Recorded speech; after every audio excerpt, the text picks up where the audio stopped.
Facebook famously determined that if a new member invited 10 friends within 14 days, they were hooked for life. So they focused religiously on driving the user experience to this key metric. If you apply this product-based approach to B2B sales, then you can identify those users that are ready to talk. And this method is known as the Product Qualified Lead, or PQL. So if you sell in a freemium, open source, or trial model, then the PQL method is critical to give your sales team visibility into who is ready to talk. So talk to your data team, or better yet, partner with Whaler's team of data scientists to develop a PQL model tailored specifically for your business. You'll be empowered by knowing exactly when a user is ready to convert. To see specific examples, go to getwhaler.com/Andy. That's GETWHALR.com/Andy. And as a bonus, if you sign up to learn more about Whaler and PQLs, then Whaler will send you their optimized 2-page master services contract that you can leverage for your own business free of charge.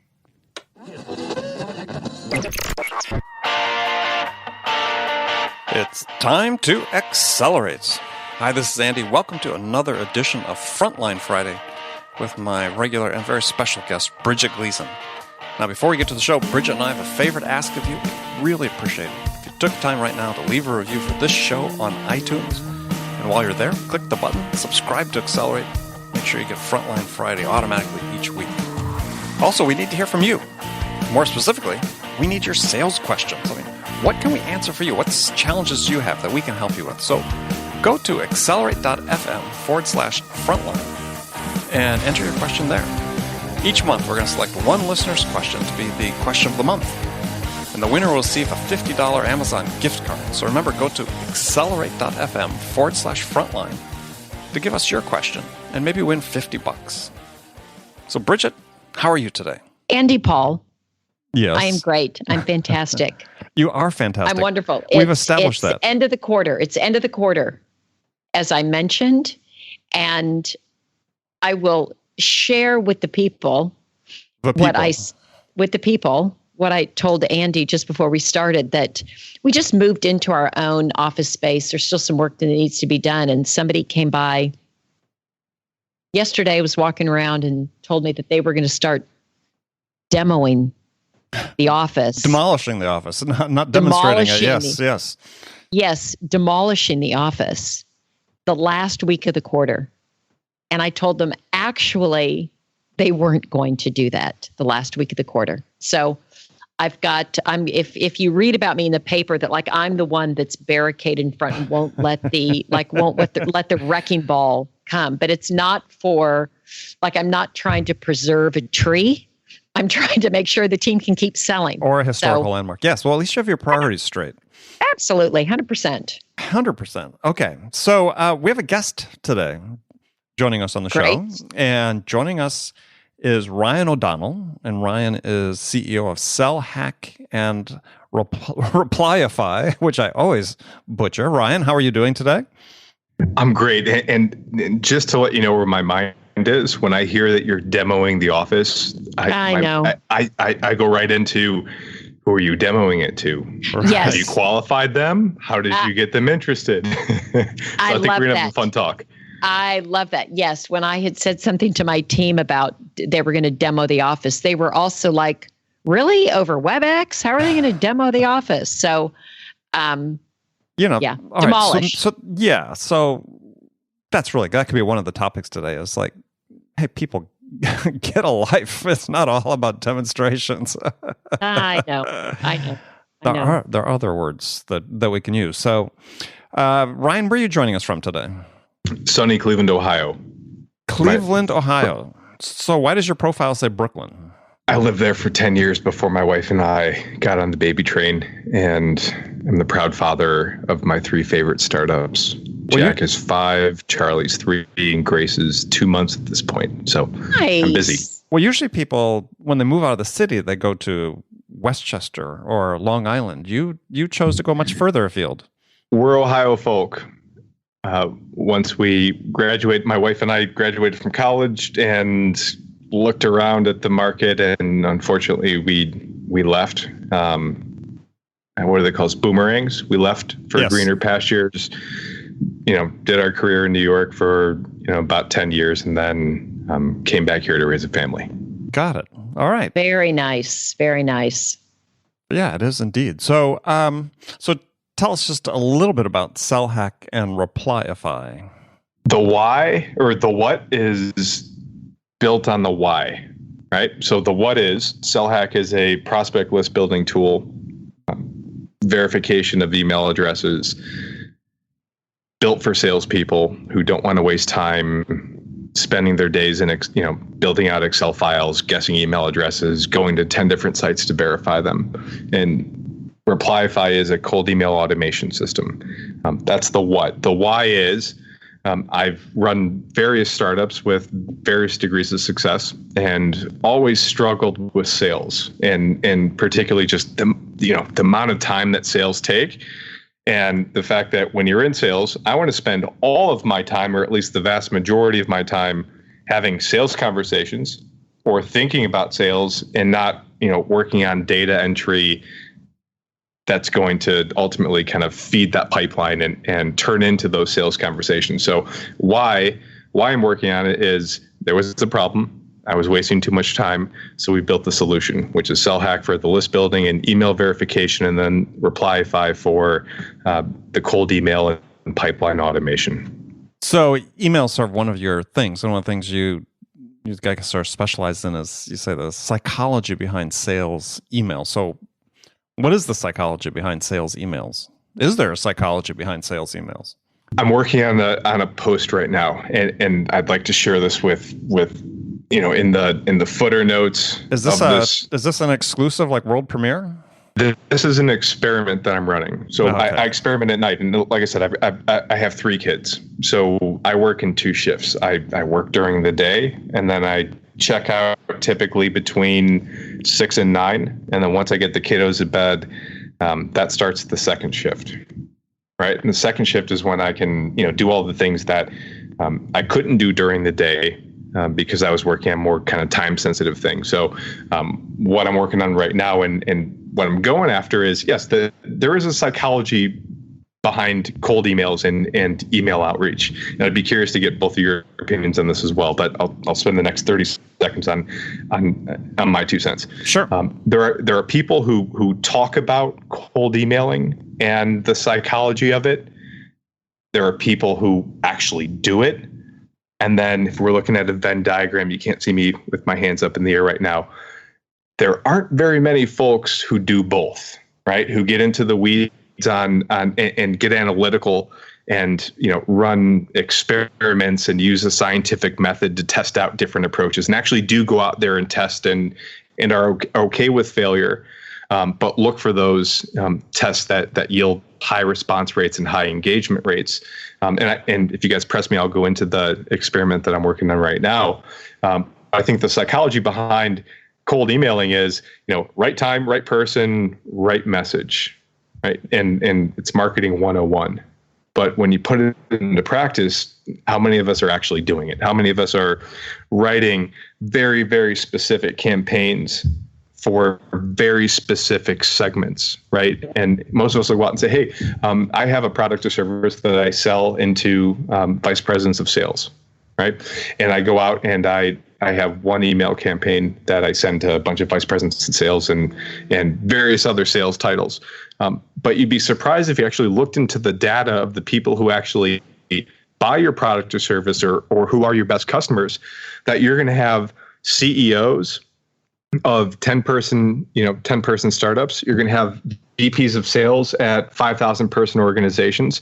You're going to have, everywhere in between. And the thing that I don't see often enough, and the best thing for me is that I know the difference. And I know that for these different segments, and because I treat them differently, I write my email campaigns very, very differently, because the VP sales at a 5,000 person company cares about different things than a VP of sales or a CEO who's doing the selling at a 5 or 10 person company. And I think that message and that approach is missed by so many people. And I'll shut up now. Chime in. Well, I mean, to me, that's a little bit of sort of motherhood and apple pie there. I mean, the whole idea about segmenting your markets and creating content and emails for specific personas, certainly the talk is out there. I mean, I guess your point would be is that a lot of talk, but people aren't really doing it in actual implementation. I don't. What do you see, Bridget? Yeah, I mean, I agree with you in terms of what you're talking about here also, Ryan, that you see more people talking about it than you find people actually doing it. But I guess it goes back to, like, when you were saying the right person, the right time with the right message. I think when maybe reps are doing more volume, they don't always know if it's the right time. So sometimes it's hard to get the right time. And if you don't know if it's the right time, sometimes it's hard to really know what the right message is. I like what you were talking about before, just at the end there, that what's important to a VP of sales at a 500-person company and what they're thinking about is very different than a VP of sales at a 20-person company. And so I think the messaging there can be different. I think it's hard to do. And I think people do get lazy, but I think it's just as a sales leader and as sales leaders, these are the things that we need our individual sales reps to be thinking about and doing. And actually, this is where the creativity is and fun in sales, that it's not so robotic. Well, but isn't this one of the real issues that we have with, the technologies we're using in sales these days is that, we have this idea of sort of mass personalization, right? Or personalization at scale, which, to me is sort of oxymoronic, right? I mean, you really can't personalize at scale. So I think one of the, points that Ryan's sort of bringing up is like, how do you do this intelligently in a way that the outreach is much more personalized to the person you're sending it to? And I have a solution. All right. For that. Sure. I'm going to jump in. Right. And I'm going to ask the audience and ask both of you, and you could take this as a rhetorical question or just kind of jive off of my comments. How many cold email campaigns do you have right now? How many active or for your sales team, right? If you sat down in your next sales meeting, you said, all right, everyone, I'd like you to do this week in your next sales meeting. I'd like you to ask your sales team, the folks who are out there, the SDRs, the BDRs, the sales development reps, anyone who's sending out cold email campaigns, how many campaigns do they actually have active right now?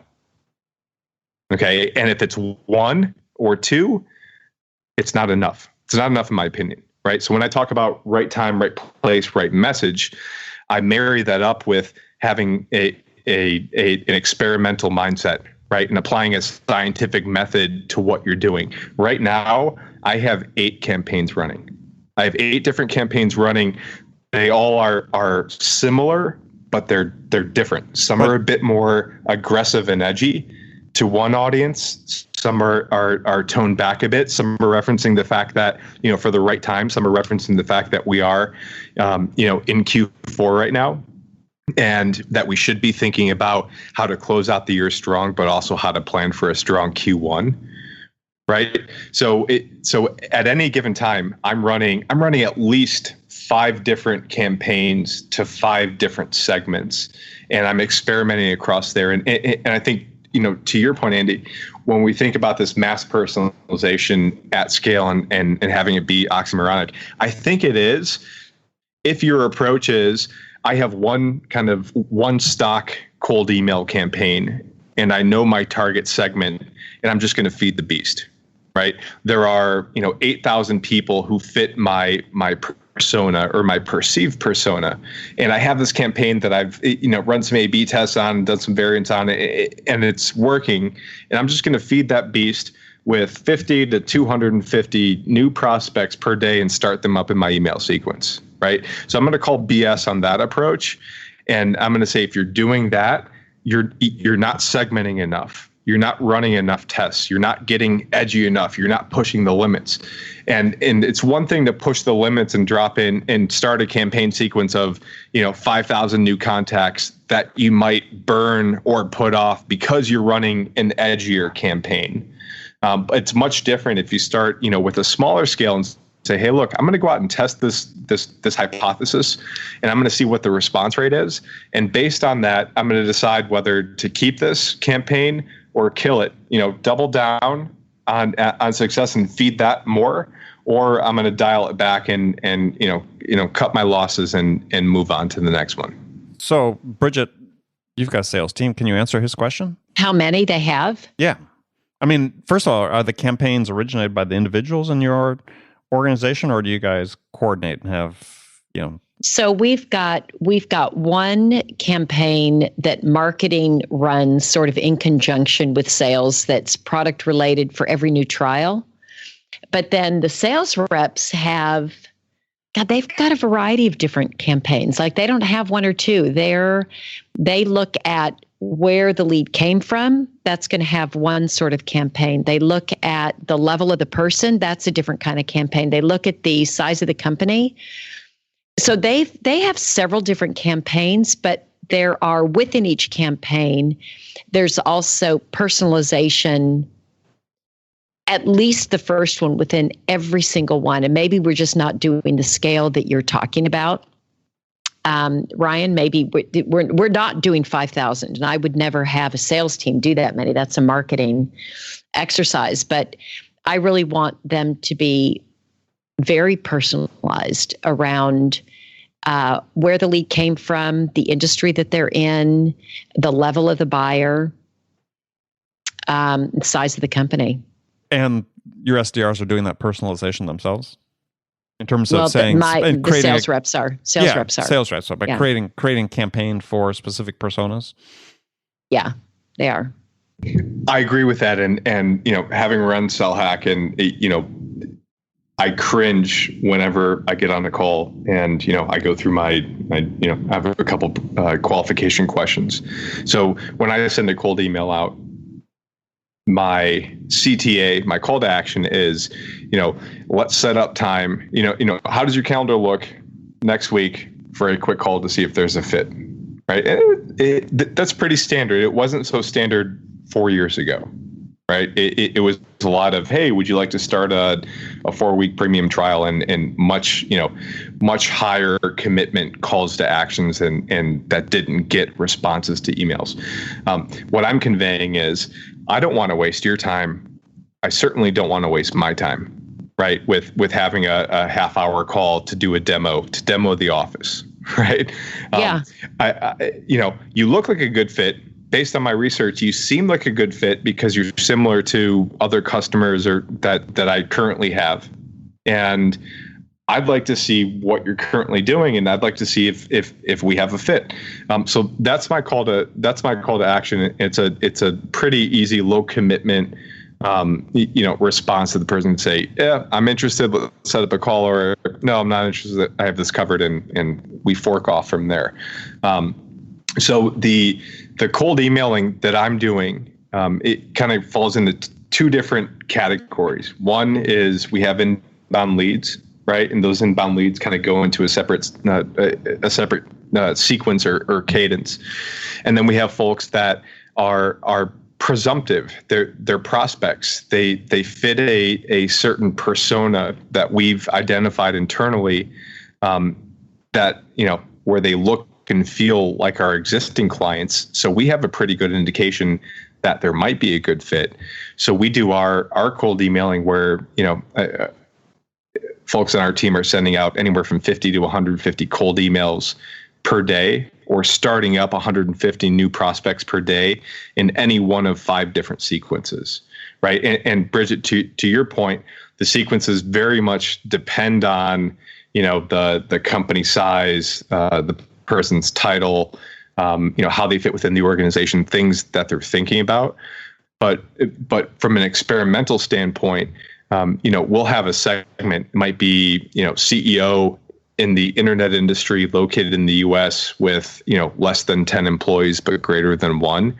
We have a very specific campaign, or a very, very specific sequence of emails that we send them to try to get to that first call to see if there's a fit, right? Or get them to reply back.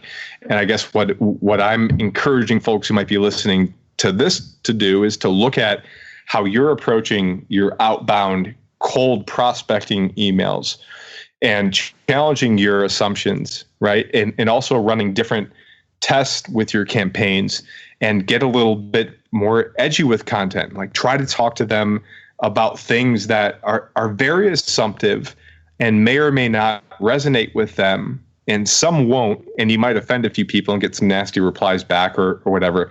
But when you find the type of campaign that speaks to your prospect in their language and you build that rapport seamlessly, those are the types of replies to emails and demos and qualified leads and engaged prospects who ultimately end up converting at a much higher rate from what we find. Yeah, and I would say, Ryan, we definitely have work to do on that front. Like we're not there. We're not where we need to be on that for sure. Well, do you lead with email or lead with calls, Bridget? You mean is the first contact a call or is it an email? Well, typically it's an email. Okay. Yeah. I mean, and certainly not for all organizations. A lot of companies are purely call first. Yeah, and part of it is because we haven't had an SDR team, number one, and the company has been, our headquarters are in Tel Aviv, as you know. I do. So until we opened up this Boston office, it just wasn't the time difference and follow the sun. We had some issues with that, but we typically do we do email first, but a quick follow up with phone is that's what we're going for. Okay, so that's your cadence. Yeah. All right, so let's get back to the original question then. Or let's say a branch of the original question. We're talking about psychology behind emails. So why do emails still work? Given how overwhelmed people are by the number of emails they get, why do they still work? Why are we still using them? Why are we still cold calling? Why do people still make cold calls? Right? I was a stockbroker back when I first moved to New York. First job I ever got. Moved to New York, hit Craigslist, and started applying to jobs. And I was a cold caller. Mm-hmm. And my job was to walk into the office every day wearing a $75 suit because I got 3 for $150, $150, right out of college. Nice. On 34th Street and Fifth Avenue. Yeah, garbage dog, garbage. Just I would I still have one of them and I keep them in my closet. The seams are glued together, not sewn together. Just as a memory, yes. Right? Yeah, that's great. But I would go in every day, and I would. My goal was 500 phone calls a day, right? And I would speak to every single gatekeeper possible. 500 phone calls per day? The goal was 500 calls a day. Right? That's amazing. We typically get into like 3. You're talking a team. That wasn't you personally. Me personally, like grinding and making phone calls off of 3x5 inch note. Actually, no, that 5x7 inch note cards that were specifically built over the weekend, going onto the old school site like Hoover's and building out a list of executives and literally just grinding with a headset on. So I've done cold calling. They still do that today. They do the same thing today. They do it. So why email and why not phone call? And I'll challenge anyone here. I'll challenge either of you or anyone listening here. Tell me how many emails you can send within a 5-minute period compared to the number of phone calls you can make within that same 5-minute period, right? And if we want to go even down one level and go back to the 1950s, where you had folks walking around door to door selling vacuum cleaners and blenders and everything else. It wasn't that long ago. I mean, you're talking about how Bridget got started. Yeah, right. You don't want to make Bridget. I still like selling vacuums. Yeah, you don't want to make Bridget feel old. Email is the most efficient method of trying to engage someone that you don't know in a conversation, right? And email is just a different medium compared to a phone or door-to-door or direct mail, right? For B2B, if you don't have, if you don't know someone, you can't do business with them, unless you meet them, right? So if you don't know someone, you can't do business. So the next level is you look for an introduction. If someone cannot introduce you to the person that you want to meet to do business with, you have to introduce yourself. And you have a couple of different options. You can buy ads, right? Which is a separate conversation. You could, show up at their office and try to get a meeting. You can call them and try to cold call them and get a meeting, or you can send an email to them, which is, maybe, likely their preferred method of communication, maybe not for cold emails, but if your message is correct and is easily consumable and your call to action doesn't require them to really think about it very much, I think that I'm going to go out on a limb and say email is the most efficient and effective way to contact someone you've never met. And I think it's done, and the way that when it's handled correctly, it shows the utmost respect for their time and for your time, right? And you have to be okay. And I enjoy getting a quick no. I'm okay with that. Yeah, right? Oh, because I have 10,000 other folks that I haven't talked to yet who might be receptive to what I might have to offer with regards to value. So I'm going to go on a limb and say email is the most effective way of contacting folks, but there's a right and a wrong way, and there's a lot of room in between, which is where the vast majority of folks who are selling via email tend to fall.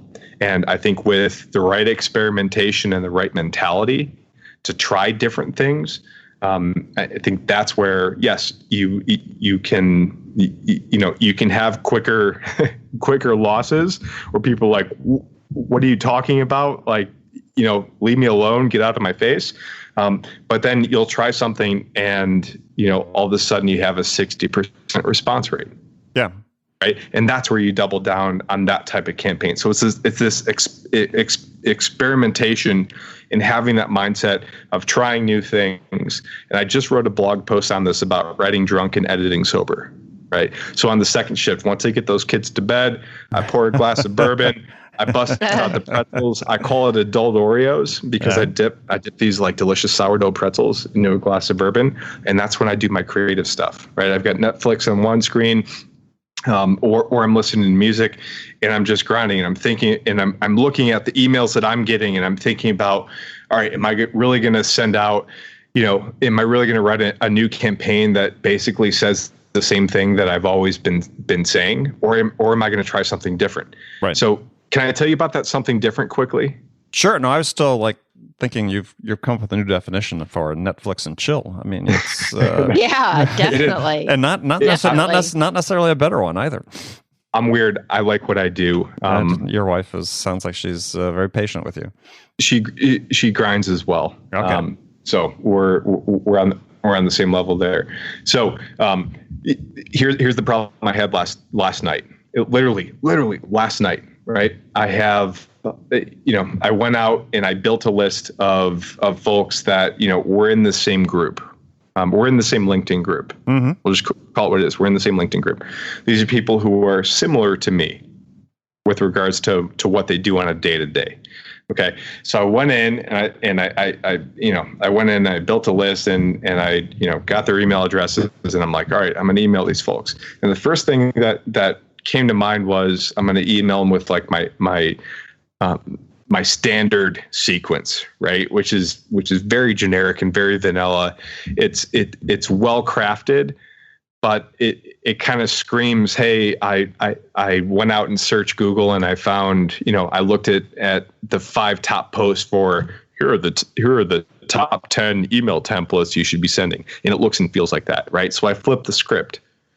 And I said, look, rather than sending these folks an email that kind of, goes through a sequence of telling them how much value we can add to them and how much we can help them save time in their sales and outbound process.